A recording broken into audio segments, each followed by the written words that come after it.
इहो चवंदो रहियो आहे त हेॾो टालियूं न अचनि, हेॾो टालियूं अचनि थियूं। शहर आहे मेन क्रासिंग हितां थिए थी, उनजे करे इहा बाहि लॻी आहे।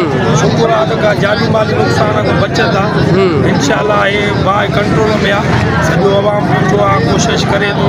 इनशाला हे बाईपास पहुचणु घुरिजनि हे टालियूं, जीअं नुक़सान खां बची सघे। इंतिज़ामिया जो को माण्हू नज़र नथो अचे हिन वक़्त ताईं यार। शहरी माना पंहिंजे तौर ते एॾो सारो टाउन आहे, शहर आहे, इंतिज़ामिया आहे, किथे आहे? साईं असां बि हींअर पहुता आहियूं, का ख़बर कान्हे। असां बि इहो हिन महिल ॾिठोसीं, जीअं तव्हां था ॾिसो तीअं असां था ॾिसूं। हा त तव्हां ॾिसो छा था हिते? ॾिसो था त कोई इंतिज़ामिया जो माण्हू नज़र अचेव थो? साईं असां त हाणे हींअर पहुता आहियूं, का ख़बर कान्हे।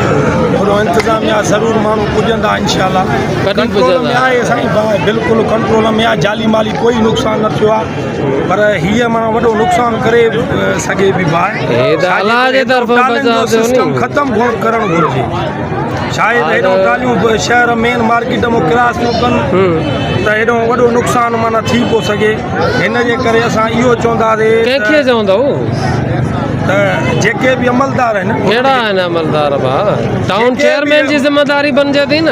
हा त उहे हिन ते एक्शन खणंदा। त उहो चओ न टाउन चेयरमैन साहिब खे त टाउन चेयरमैन साहिब तव्हांजी ज़िम्मेदारी आहे इहा। साईं ॻाल्हि आहे त इहो एक्शन खॼो वेंदो इनशाला। त हिन ते त जीअं बाईपास ऐं क्रॉसिंग थिए। चेयरमैन साहिब खे अपील कंदव त कंदो नी? साईं उन्हनि खे अपील आहे असांजी, कयो अपील। पाण बि ज़रूरु ज़ाहिरी ॻाल्हि आहे, सभु ॾिसंदा हूंदा, हर को इंतिज़ामिया सभु ॾिसंदा, सभु हींअर आहिनि, मौजूदु आहिनि सभु।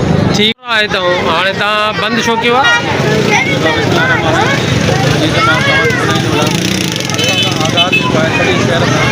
रोज़ाना केतिरियूं टालियूं अचनि थियूं। पुलिस इंतिज़ामिया खे, डीसी साहिब खे, एसी साहिब खे असां इहा बि अपील कयूं था कि जेके बि टालियूं ॾींहं जो अचनि थियूं, ॾींहं जो न अचणु घुरिजनि, राति जो अचनि। जंहिंजो अॻिमें बि घटि दफ़ा हिनखे नुक़सानु मिली थियो आहे। हे शुक्र अलाह जो आहे जो बक़ाया नुक़सान खां इंसानु बची पियो। हीअ परती आहिनि, डाकणो खां परती आहे, दुकानूं खां परती आहे, हिनखे मुकमल बाहि बंदि। ट्रांसफार्मर ते लॻो लॻा हे ॾिसो, माना जेको आहे माना 5 फुटनि जो फ़र्क़ु आहे। पर शुक्र अल्हम्दुलिल्लाह जो अलाह जा एहसान आहिनि। हुनजो पंहिंजो ई नुक़सानु थियो, पर कंहिं बि दुकानदार जे पासे नुक़सानु न थियो। नुक़सानु न थियो। लॻी कीअं पाए मसइलो? अॼु आयो आहे, अॼु ताईं हेठों लॻी आहे, कणिक लॻी आहे, कणिक वधंदी वई आहे। सरपुरनि जी कोशिशि कई आहे, पोइ ट्रैक्टर कढी करे बसि टाली खे बाहि लॻी आहे।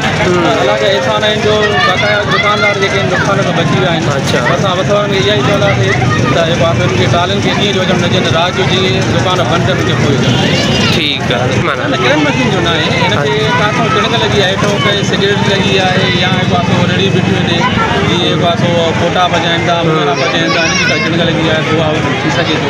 बाक़ी बि कहिड़ी शइ। ठीकु आहे।